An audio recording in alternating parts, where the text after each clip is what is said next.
Hearing the commotion outside, the black-haired girl woke up. She came outside and asked Seo what had happened. But when she saw the huge fox, she got scared and screamed. Hearing her scream, others also woke up and came out of the cave. When they saw the huge fox, they too got scared and screamed. Hearing them, Seo looked back and shouted, telling them to show their manners to the Lord of the Forest and get on their knees. Hearing Seo, the seven-tailed fox said, "Every time I come across you humans, I am reminded how foolish and rude you all are." It told them that it would usually rip off all their limbs, but since one of them seemed to know how to treat him, he would forgive them. With that being said, they must pay the price for being in his territory. If one of them offers him an arm, he will let them stay here. Hearing the fox talk, everyone was already too scared, and after listening to its demands, they became even more terrified. Seo was also very scared because in his past life, everyone who saw this monster screamed in panic, and they all ended up dead, having angered the fox. But Seo was a little relieved to see that the fox appreciated his manners this time,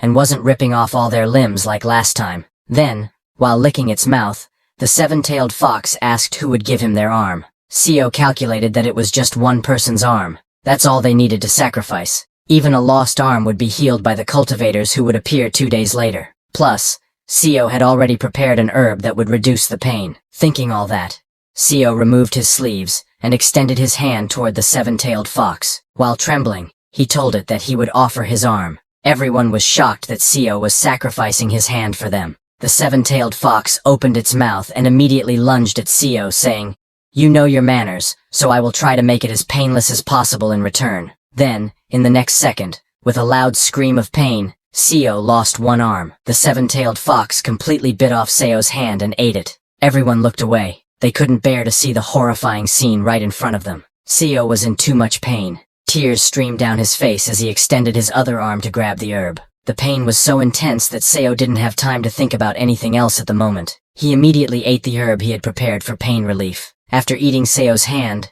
the seven-tailed fox told Seo that it thought he might taste different since he smelled different, but he tasted the same as the other humans. He tasted worse because of all the impurities in his veins. Hearing the fox, Seo began to come back to his senses. He was surprised to see that the herb actually helped a lot with the pain. After calming down, Seo apologized to the seven-tailed fox, saying his offering was not good enough. But the fox was not interested in talking. It turned around to leave, telling them that it would allow them to stay for 7 days in its territory, and that they wouldn't die thanks to its divinity. Saying that, it leapt into the sky with super speed and disappeared. After the seven-tailed fox left, a worried group ran towards Seo to check on him. Seo slowly stood up and asked everyone to go inside, saying he would explain everything. Once inside the cave, Seo slowly told them that he had met the fox when he left the cave early that morning. The fox told him that they were in Murim. Everyone was shocked to hear they were in Murim. Director Kim asked Seo if he meant they were really in Murim because it was unbelievable. Seo said it didn't matter, and told them they would be safe for a week since he had given up his arm.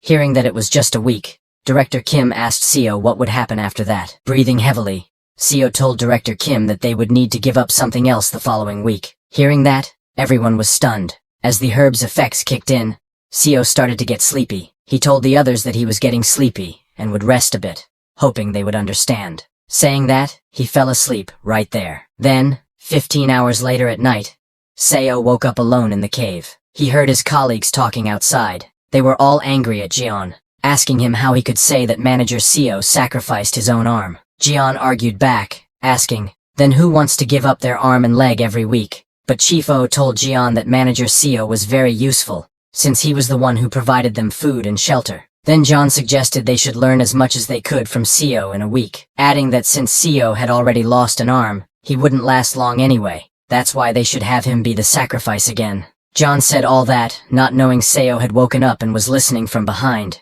Seo was surprised to hear that now that he had become debilitated, John wanted to chop off one of his limbs every week to give to the fox. That was definitely not pleasing. Looking at John, Seo grabbed a rock from the ground. He looked at the rock and thought that with the violence he had learned from being beaten up for 50 years, he could easily kill a modern-day man like John Myung-hoon with one arm. He looked at John again, who was still convincing others to force Seo to give up his other arm too. Angrily, Seo thought to himself whether he should kill John, but he didn't act recklessly. Instead, he threw the rock back and returned to the cave. He understood that fear had surely paralyzed their minds, and if he acted too cruelly now, it would cause issues with his relationship with Director Kim. Suddenly, Chief O shouted at Jian to shut up if he didn't want his ankles broken again. Hearing that, Seo laughed. He was right to think that they were good people. It was just a confusing situation for everyone. The next day, as the sun rose, everyone gathered in front of the cave. This time, a two-headed snake appeared before them. But unlike the fox who had eaten Seo's arm, the two-headed snake only requested a small amount of blood. It was the very same snake that had sucked out Chief O's blood, who had lost his limbs in his last life. Hearing that it was just a small amount, nervous Chief O put his own arm forward this time, but after drinking Chief O's blood, the snake vomited, saying, "This is disgusting. This is the worst human blood I have ever had." Hearing that, Chief O got furious, but Seo knew it was the blood of a 21st century worker, drenched in nicotine and cholesterol. No wonder it tasted gross. Seo then turned around and asked John Myung-hoon to come with him to pick some herbs. Hearing that, John was shocked, and asked Seo if he had just called him by his full name, but Seo didn't reply. Instead, he asked if John was hungry. John said he was. Seo walked toward John and said, "I will tell you about the fruits and edible herbs, so follow me." Seo got closer and whispered to Jian that he planned to give his arm to the fox next week as well, and if he died, someone needed to know how to survive in this forest. Hearing that, Jian got very scared. Realizing that Seo had heard everything last night, he had no choice but to thank Seo and agree to go with him. Hearing his thanks, Seo laughed inside because only he knew the fox wouldn't be coming back, and Jian would never make use of this knowledge. As both of them arrived at a place full of fruit trees, Seo shouted, "John Myung-hoon, how many times do I need to tell you that that's the wrong fruit? Concentrate."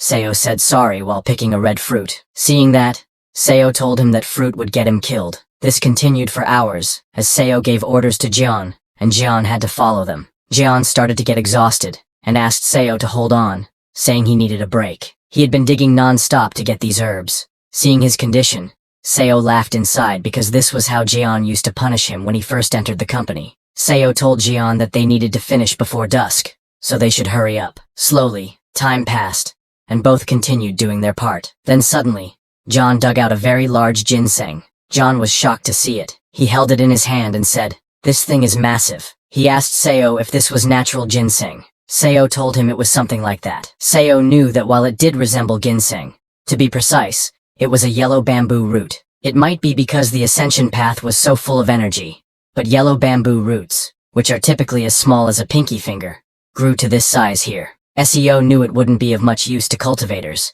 but it was an extremely precious medicine for martial artists used to increase ki, and it should help Director Kim. While talking, they found two more right there. Amazed, Jian asked Seo if it was okay to dig up this much wild ginseng. Seo, of course, said yes, and told him to take off his shirt and place them in it. Seo looked at the setting sun and a crack in space. Seeing that, Seo realized it was almost time for those cultivators to come. He asked Jian, "Let's head back."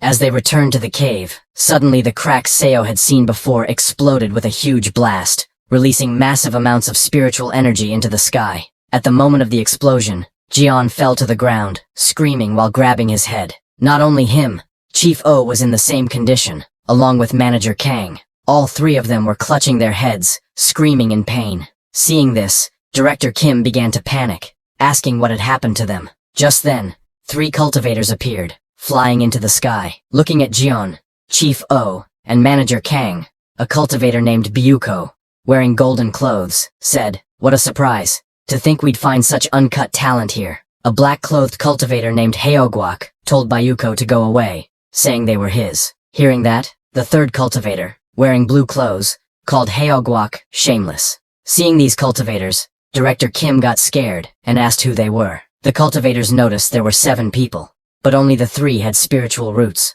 The rest were just normal mortals. Then Byuko raised his hands and created a ball of lightning. He struck Jian with it, and Jian screamed in pain as thousands of bolts of lightning entered his body. When Byuko stopped, he was amazed to see how incredible Jian's body was. It was the body of heavenly golden thunder. Then Haeogwak came forward, telling Byuko to move because it was his turn. Haeogwak was holding a musical instrument, and as he started playing, Manager Kang, who was covering her ears, suddenly began screaming in pain. But it wasn't a normal scream. It was so loud that the whole forest echoed. Seeing that, Haeogwak got too excited, realizing that Manager Kang had the ghostly yin transforming immortal root. He hadn't thought such a thing really existed. Then it was the third cultivator's turn. He landed on the ground and grabbing Chief O's shoulder, injected his spiritual energy into him.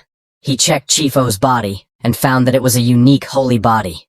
Chief O was too shocked, asking the cultivator what was going on. The cultivator smiled and declared that he would take all three of them as disciples of the Azure Heaven Creation sect, because all three had the talent to change the entire world. With a deep voice, he asked Chief, "How does that sound?" Chief O was terrified in the cultivator's presence.